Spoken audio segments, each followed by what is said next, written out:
یہ نانا بن گئے، دادا بن گئے، لیکن ان کو خود غسل کرنے کا طریقہ معلوم نہیں ہے. ہاں، نانا ہو گئے، ان کی نواسی ہیں، ان کی پوتے پوتیاں کھیل رہے ہیں اور ان کو غسل کرنا نہیں آتا صاحب.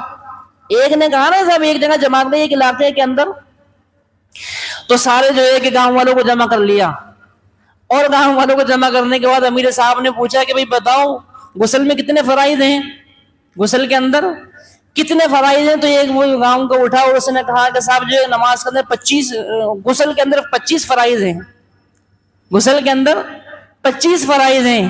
اور اس نے دوسرے نے کہا نہیں 25 فرائض نہیں 26 فرائض ہیں. کس میں؟ غسل کے اندر. تیسرے نے کہا کہ نہیں 26 نہیں ہے بلکہ پورے 30 فرائض ہیں غسل کے اندر.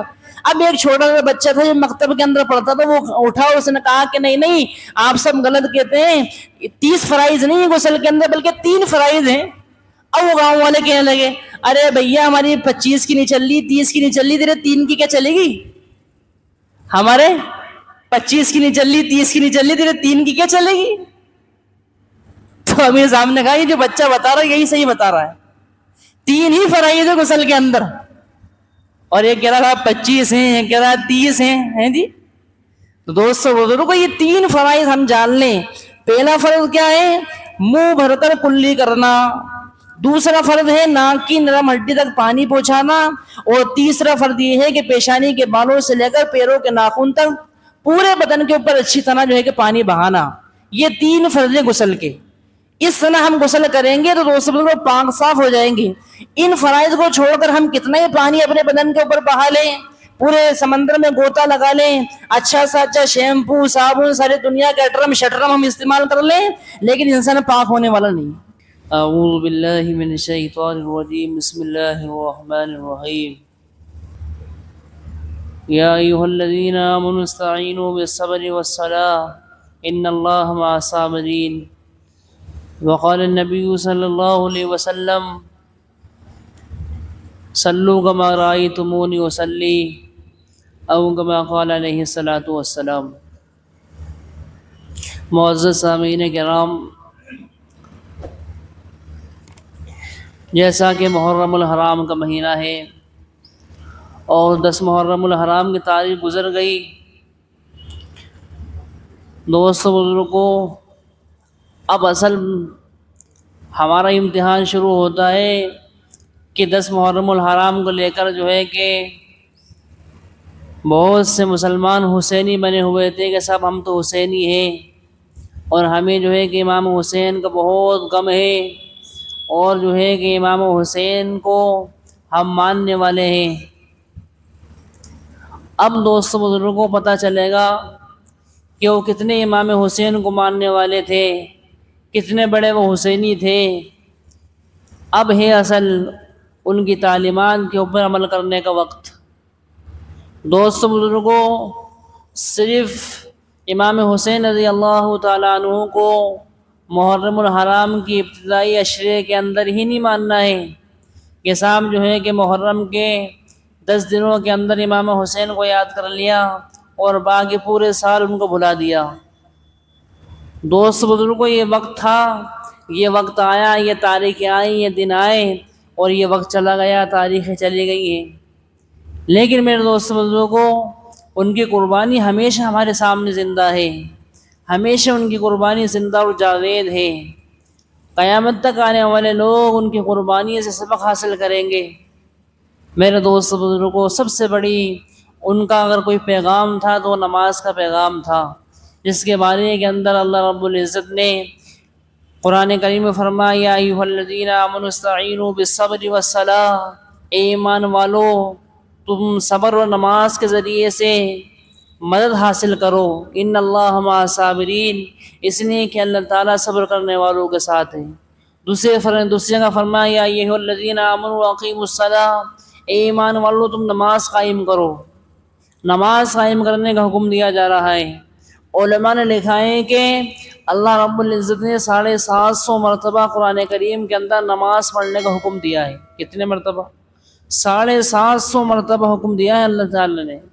اگر ایک مرتبہ بھی اللہ تعالیٰ حکم دے دیتا تو کافی تھا، لیکن اللہ رب العزت نے 750 مرتبہ اس بات کو دہرایا ہے کہ اقیموا الصلاۃ، اے ایمان والو نماز قائم کرو. نماز اتنی بڑی چیز ہے دوستوں بزرگوں، جس کو ہم اتنے حلقے کے اندر لے لیتے ہیں، اتنے حلقے کے اندر لے لیتے ہیں. معمولی سے معمولی اور چھوٹی سے چھوٹی بات کے اوپر نماز کو ترک کر دینا ہمارے لیے کوئی بڑی بات نہیں، بہت چھوٹی بات سمجھتے ہیں ہم، جس کا اتنا حکم دیا جا رہا ہے. اگر ایک مرتبہ میں حکم دیا جاتا تو یہ کافی تھا، یہ بہت تھا اللہ تعالیٰ کے لیے کہ تمہیں حکم دے دیا قرآن کو، تمہیں ماننا پڑے گا. میرے دوست بزرگوں، وہی نماز کی تعلیم سب سے بڑی تعلیم امام حسین کربلا کے اندر یہ تمام مسلمانوں کو دی گئی تھی. اب آج دیکھو وہی حسین اپنے آپ کو کہنے والے، حسین کی یاد کے اندر ماتم کرنے والے، ڈھول بجانے والے، غربان جو ہے کہ چانک کرنے والے، اپنے گالوں کو پیٹنے والے، آج کہاں ہیں وہ؟ اب ان کو آنا چاہیے میدان عمل کے اندر. اب جو ہے کہ نماز پڑھ کے امام حسین کو یاد کرنا چاہیے.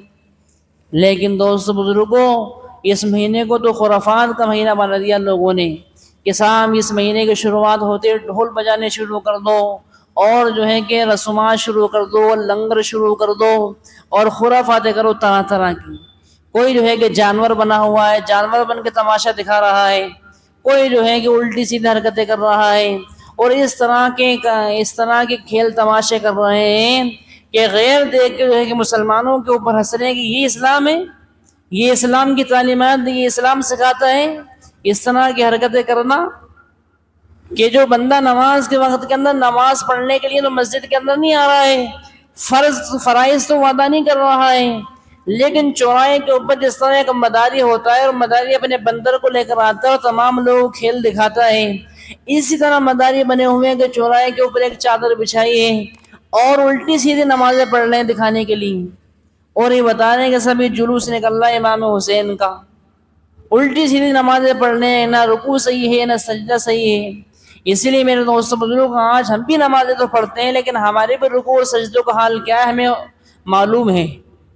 اس لیے نمازوں کو سیکھنا یہ ایک اہم ذمہ داری ہے ہماری. دوستوں بزرگوں، دیکھو انسان جو بھی کام کرتا ہے اس کو پہلے سیکھتا ہے پھر کام کرتا ہے. کوئی بھی آدمی بغیر سیکھے کام نہیں کرتا ہے. آدمی کسی بھی لائن کے لے لو، مستری کو لے لو، ایک جو ہے کہ موٹر سائیکل سدھارنے والے میکینک کو لے لو، پھر یہ صحیح کرنے والے، اے سی صحیح کرنے والوں کو لے لو، یہ سارے کے سارے بندے وہ ہیں جو کام کو سیکھتے ہیں پھر اس کے بعد کام انجام دیتے ہیں، کام کرنے لگتے ہیں. ایسا کوئی بھی نہیں جو بغیر سیکھے کام کرنے لگ جاتا ہے. اگر کوئی بغیر سیکھے کوئی کام کرے گا تو وہ صحیح ہونے کے بجائے خراب ہو جائے گا. اسی طرح میرے دوست بزرگوں، نماز ایک ایسی چیز ہے جس کا حکم اللہ تعالیٰ نے ہمیں دیا تو ہے، لیکن فرمایا کہ اس کو بھی سیکھ کر مرنا پڑے گی. اللہ کے نبی علیہ الصلوۃ والسلام نے فرمایا کہ صلو کما رأیتمونی اصلی، کہ تم ایسے نماز پڑھا کرو جیسے تم مجھے نماز پڑھتے ہوئے دیکھتے ہو. جس طرح تم مجھے نماز پڑھتے ہوئے دیکھ رہے ہو ایسی نماز تم پڑھا کرو. تم ایسی نماز پڑھا کرو کہ جس طرح تمہارا دل چاہتا ہے جلدی جلدی نماز پڑھ لی، جلدی جلدی رکوع کر لیا، سجدے کر لیے اور فرمایا کہ مسجد سے باہر ہو گئے. دوست بزرگوں، یہ ہماری ذمہ داری. کیوں؟ کیونکہ ایک مرتبہ اللہ کے رسول علیہ الصلوۃ والسلام کے سلام تشریف فرما تھے کہ ایک صحابی آئے اور انہوں نے نماز پڑھی اور وہ جانے لگے. اللہ کے رسول نے ان کو بلایا اور کہا کہ فرجی فصلی فإنک لم تصلی، تم واپس جاؤ نماز پڑھو اس لیے کہ تم نے نماز نہیں پڑھی ہے. وہ صحابی پھر سے گئے، پھر نماز پڑھی ہے. پھر اللہ کے رسول نے بلایا کہ فرجی فصلی فإنک لم تصلی، تم واپس جاؤ نماز پڑھو اس لیے کہ تم نے نماز نہیں پڑھی. وہ صحابی پھر گئے نماز پڑھی. پھر نماز سے فارغ ہوئے تو پھر اللہ کے رسول نے بلایا، پھر کہا کہ فرجی فصلی فإنک لم تصلی، تم جاؤ نماز پڑھو اس لیے کہ تم نے نماز نہیں پڑھی. اس نے کہا کہ اللہ کے رسول، اب میں اس سے زیادہ اچھی نماز نہیں پڑھ سکتا، اب آپ سکھا دیجیے. تو سیکھنے کے لیے درخواست کی جا رہی ہے کہ اللہ کے رسول آپ مجھے نماز سکھا دیجیے. تو دوست بزرگوں، اس لیے ہمارے لیے بھی تو نماز سیکھنا ضروری ہے کہ بھئی مجھے نماز کس طرح سے آتی ہے. میں کسی جو ہے کہ اپنے امام صاحب کو اپنی نماز بتا دوں، کسی عالم سے اپنی نماز کا طریقہ جان لوں، سیکھ لوں کہ صاحب میں اس طرح سے رکوع کرتا ہوں، اس طرح سجدہ کرتا ہوں کہ میری نماز اور رکوع اور سجدہ صحیح تو ہے. ایسا تو نہیں کہ دیکھ میں نماز پڑھنے جا رہا ہوں، میری نماز قبول بھی ہو رہی ہے نہیں ہو رہی ہے. تو نماز سیکھنے والی چیز ہے دوستوں بزرگ. اس انسان جو ہے کہ نماز پڑھ رہا ہے، اب نماز میں اس نے نیت باندھ رکھی ہے اور کنکھیوں سے کبھی ادھر دیکھ رہا ہے، کبھی ادھر دیکھ رہا ہے، کبھی اوپر دیکھ رہا ہے، تو یہ منع کر دیا گیا. حدیث میں آتے ہیں کہ جو لوگ نماز کے اندر آسمان کی طرف نگاہ اٹھاتے ہیں وہ اس سے باز آ جائیں، ورنہ ان کی نگاہ آسمان کی طرف اٹھی کی اٹھی رہ جائے گی. آدمی نماز پڑھ رہا ہے تو اس کو نماز میں دھیان دینا چاہیے, نماز میں توجہ دینی چاہیے. اب آدمی ادھر ادھر دیکھ رہا ہوتا کنکھیوں سے.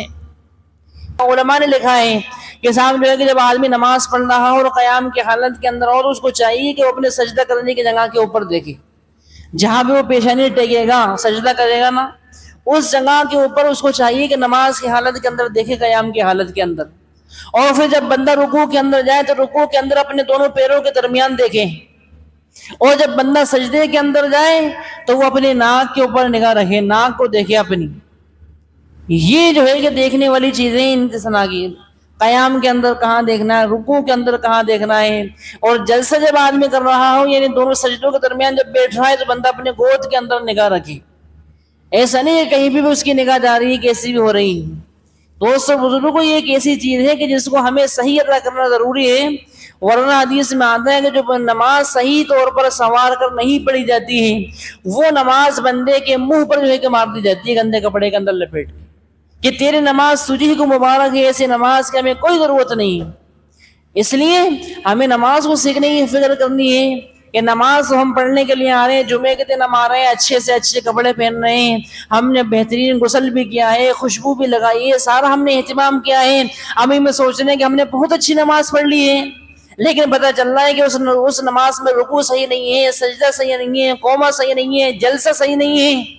تو حدیث میں آتا ہے کہ جس نماز کے اندر رکوع اور قوما صحیح نہیں کیا جاتا ہے, اللہ رب العزت ایسی نماز کی طرف توجہ ہی نہیں فرماتے ہیں, ایسی نماز کی طرف دیکھتا ہی نہیں ہے اللہ تعالیٰ اس نماز کے اندر رکوع اور قوما صحیح نہیں کیا جاتا.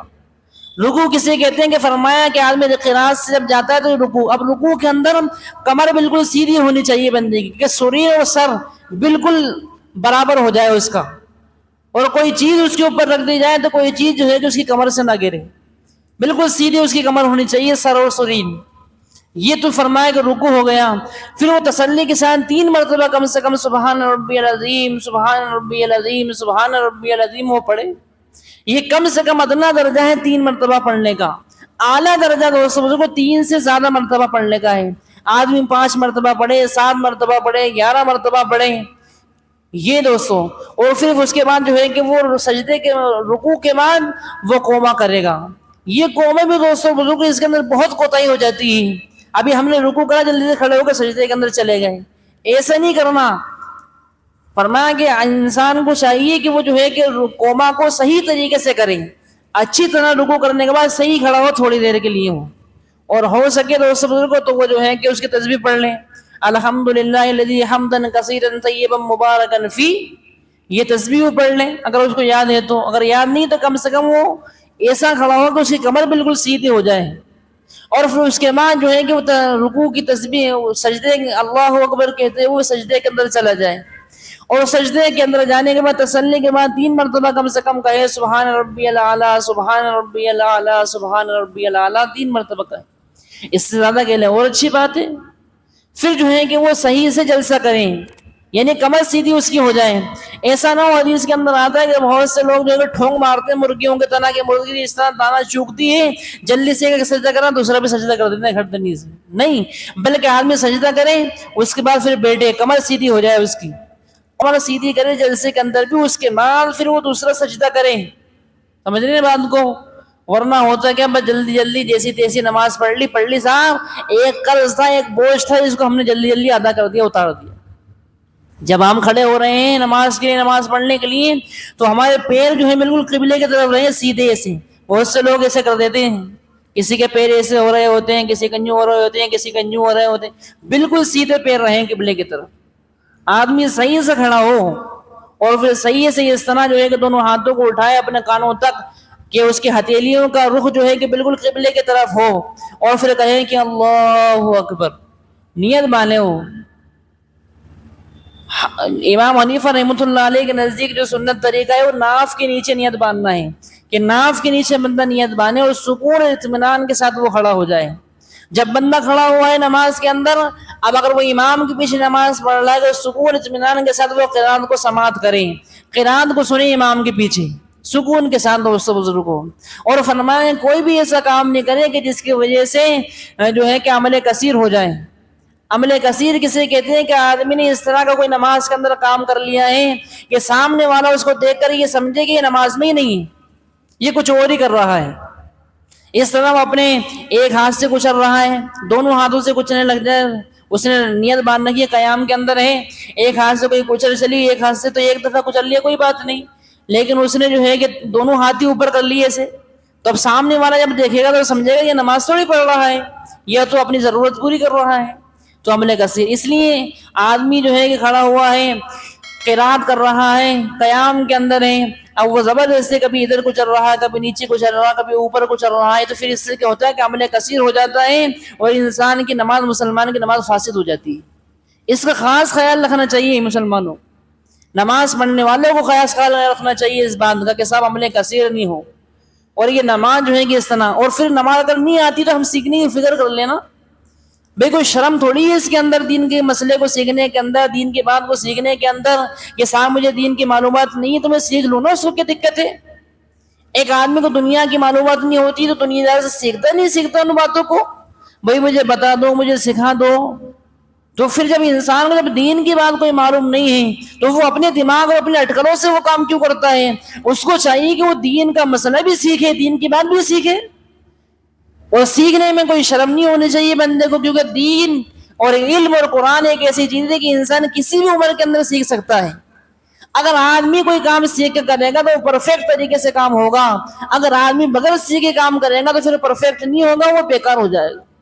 اس لیے ہم ضرور سیکھ لیں کہ صاحب ہمارے امام صاحب سے پوچھ لیں، کسی عالم سے پوچھ لیں کہ صاحب آپ ہماری نماز دیکھ لیں کہ میں نماز کے اندر قرات میں صحیح طریقے سے کھڑا ہوتا ہوں، میرا رکوع تو صحیح ہو رہا ہے، میرا سجدہ تو میں صحیح کر رہا ہوں، آپ دیکھ کے بتا دیں. کتنی دیر لگے گی اس کے اندر؟ تھوڑی سی دیر لگے گی اور اس کی زندگی بھر کے لیے نماز ٹھیک ہو جائے گی دوستو بزرگ.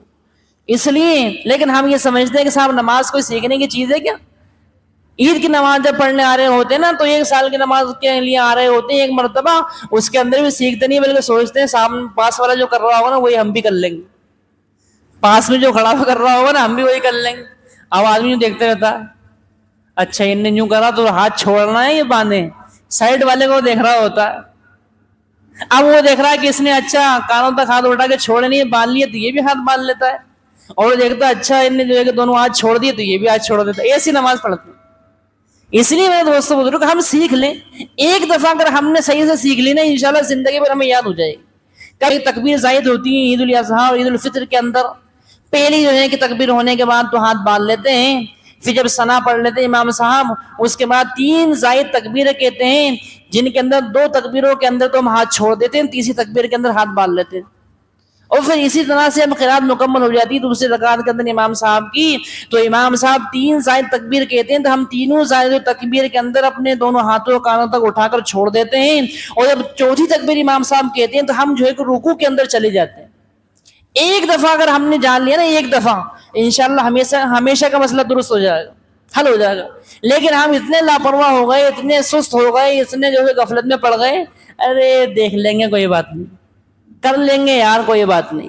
1 سال میں ایک نماز آتی ہے، کیا سیکھنا اس کو بھی کوئی سیکھنے کی ضرورت ہے؟ ارے وہ تو سائٹ والے سے لقمہ لے لیں گے، سائٹ والے سے دیکھ لیں گے. تو اس سے بزرگ ہم سوچیں ہم کیا کر رہے ہیں. ہم جو ہے کہ دنیا کے کام کو صحیح طریقے سے کرنا چاہتے ہیں، بالکل کوئی خرابی نہیں ہو اس کے اندر. کوئی کام کرنے والا نگینے والا ہے تو سیمپل ایسے بنا کر رہتا ہے، بالکل چمکا کے دیتا ہے نگینوں کو، بہترین کٹنگ لگائے گا، اس کی بہترین اس کی جو ہے کہ پنیائی ہوگی، ستھرائی ہوگی، پھر اس کی پالش ہوگی، اور وہ سیمپل پیش کرے گا صاحب دیکھو ہمارے کارخانے کے اندر اس طرح کا مال تیار ہوتا ہے. اب سامنے والا خوش ہو جائے گا. لیکن اگر وہ سیمپل کے اندر اگر وہ اس کی کٹنگ صحیح نہیں کریں، اس میں پالش صحیح نہیں لگائیں، اور جیسے تیسے کر کے اس کو دکھا دیں یہ سیمپل ہے، تو سامنے والا کہے گا سیمپل کو آپ نے بگاڑ دیا، پھر آپ آگے کام کیسے کریں گے؟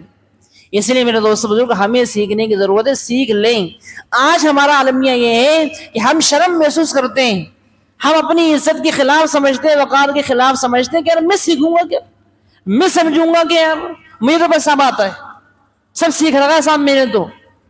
وقار کے خلاف سمجھتے ہیں ہم کسی بات کو سیکھنا، کسی مسئلے کو سیکھنا، اور پھر اس کے نتیجے کے اندر ہوتا یہ ہے کہ جو بچپن میں پڑھ رہے ہوتے نماز وہی 55 کے اندر پڑھ رہے ہوتے ہیں، جو بچپن میں پڑھ رہے ہوتے ہیں وہی 55 کی سال کی عمر میں 60 سال کی عمر میں پڑھ رہے ہوتے ہیں، اور آدمی اسی طرح دنیا سے چلا جاتا ہے.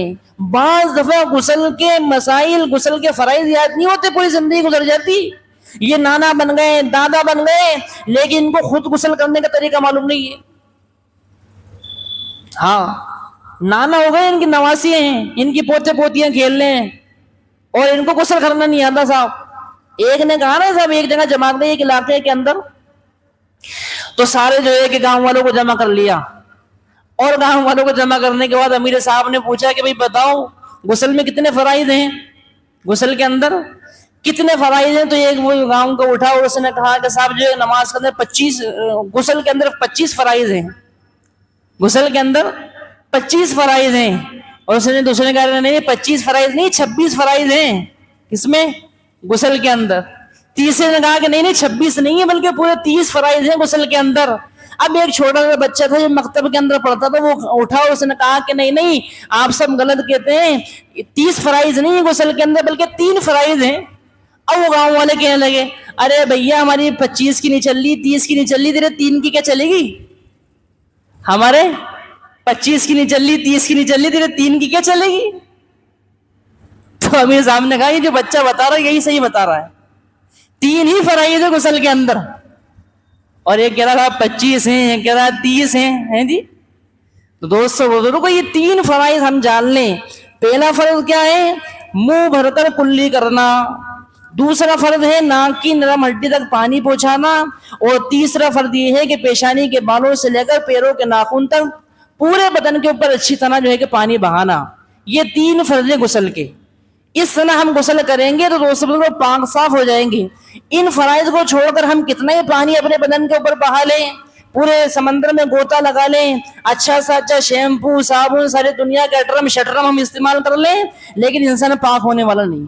پاک ہوگا ان 3 فرائض کو پورا کرنے کی وجہ سے کہ پہلا منہ بھر کے کلی کرنا ہے، دوسرا ناک کی نرم ہڈی تک پانی پہنچانا ہے، اور تیسرا پورے بدن کے اوپر سر کے بالوں سے لے کر پیروں کے ناخن تک اچھی طرح پانی بہانا ہے. غسل کے فرائض ہیں.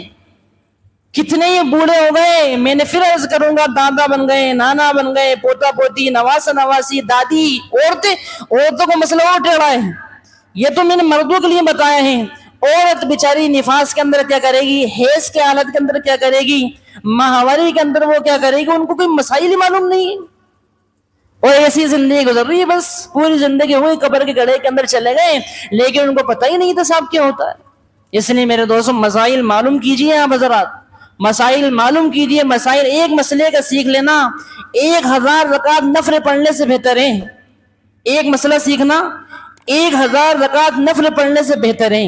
اس لیے اللہ تعالیٰ سے دعا کرنی چاہیے کہ اللہ تعالیٰ سیکھ کر سمجھ کر ہمیں نماز پڑھنے کی توفیق عطا فرما. وآخر دعوانا الحمدللہ.